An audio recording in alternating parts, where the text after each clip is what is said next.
Bonjour, nous allons conclure le Tanya d'aujourd'hui, le 24 Sivan 5780. Donc, le fait que nous ayons expliqué que le Tzimtzum, ce n'est pas au sens littéral, c'est pas à ce qu'à Dieu ne plaise que Dieu a quitté le monde, mais il se trouve dans le monde juste qu'il n'est pas dévoilé, c'est ce qui va, euh, euh, c'est ce qui va automatiquement impliquer une autre chose.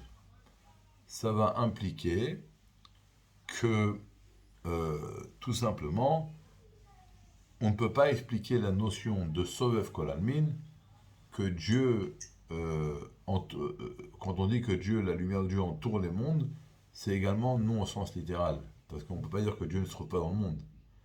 Alors c'est quoi Sovev Kolalmin? C'est une lumière qui se trouve là, mais qui ne se rétracte pas euh, à chaque créature en façon de sa possibilité de recevoir la lumière. C'est une lumière intégrale qui se trouve dans le monde entier, mais qui ne va pas se rétracter à chaque créature en fonction de ce que la créature peut recevoir. Ça, c'est contrairement à la lumière qui remplit les mondes. Alors, c'est une lumière qui est là, qui a une influence sur notre vie, mais que nous, on ne ressent pas et qui ne s'habille pas dans les créatures de façon profonde. Mais elle ne se trouve pas en dehors de la création, elle se trouve là, dans ce monde-là. Alors, on a dit que, par exemple, le fait que moi, je sais que dans cette salle, si je commence à penser avec, par exemple, je commence à penser avec ma pensée à un objet, alors l'objet va être dans ma pensée, mais il n'est pas dans ma pensée de façon concrète. Alors que Dieu, le fait que Dieu sache qu'on est là, sa connaissance, c'est ça qui nous fait exister. Si Dieu arrêterait une seconde de nous savoir, on ne serait pas là.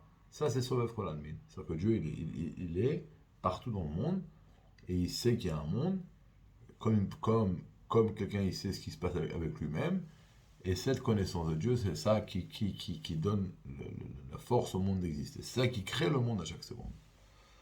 Alors ça, c'est la lumière qui remplit les mondes, qui entoure les mondes. Et la lumière qui remplit les mondes, ben, c'est tout simplement la lumière qui va se rétracter. Maintenant, pourquoi on a eu besoin de cette rétractation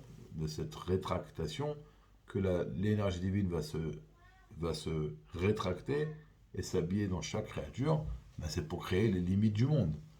Ça veut dire, dans l'absolu, on ne peut pas comprendre une chose comme ça. Mais imaginez-vous qu'on habiterait dans un monde qui n'a pas de limite, il n'y aurait pas de fin dans le monde, et puis il n'y aurait pas de fin, et tous les jours il y aurait des millions, une quantité infinie d'êtres humains qui seraient créés, et puis on aurait vécu éternellement, et puis il n'y aurait pas eu de limite d'espace, il n'y aurait pas eu de limite du temps, etc., etc. Alors c'est dur à concevoir. Ben, c'est ce qui se serait passé si le monde n'avait pas été créé avec le même économie. S'il y avait eu seulement la lumière qui entoure le monde, la lumière qui est infinie, le monde aurait été créé sans limite. Donc il a fallu après la lumière qui se rétracte, qui va se rétracter et se mettre en condition par rapport à chaque créature, et donc qui va s'habiller dans chaque créature à titre individuel. Et ça, c'est ce qui va créer les limites du monde. Alors, par exemple, toutes les créatures, toutes grandes qu'elles soient, elles sont limitées. Par exemple, le Soleil, bien qu'on sait qu'il est très très très grand, il est plus que 100 et quelques fois plus grand que le globus, mais ça reste quelque chose de limité. Et ça, c'est parce que le monde a été créé également par Sove Memalekolamin. La lumière qui s'est rétractée et qui s'habille dans chaque créature de façon individuelle.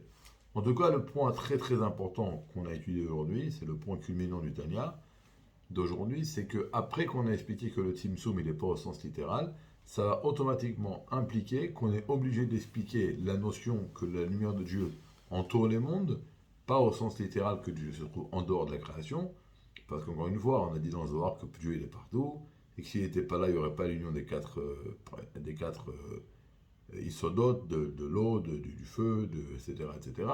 Donc Dieu, il est partout. Donc on peut dire que lorsque Dieu entoure les mondes, c'est au sens littéral également. Dieu, il est là dans la création. Juste, c'est une lumière infinie qui ne va pas se rétracter à chaque créature de façon individuelle.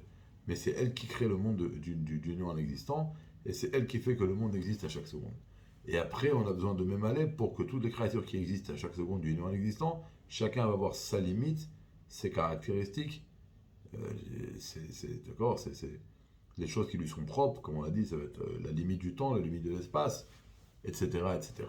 Voilà, donc c'était en gros le Tania d'aujourd'hui. Bezrat Hashem, nous continuerons aujourd'hui pour le Tania de Shabbat ou juste après Shabbat. De bonnes nouvelles.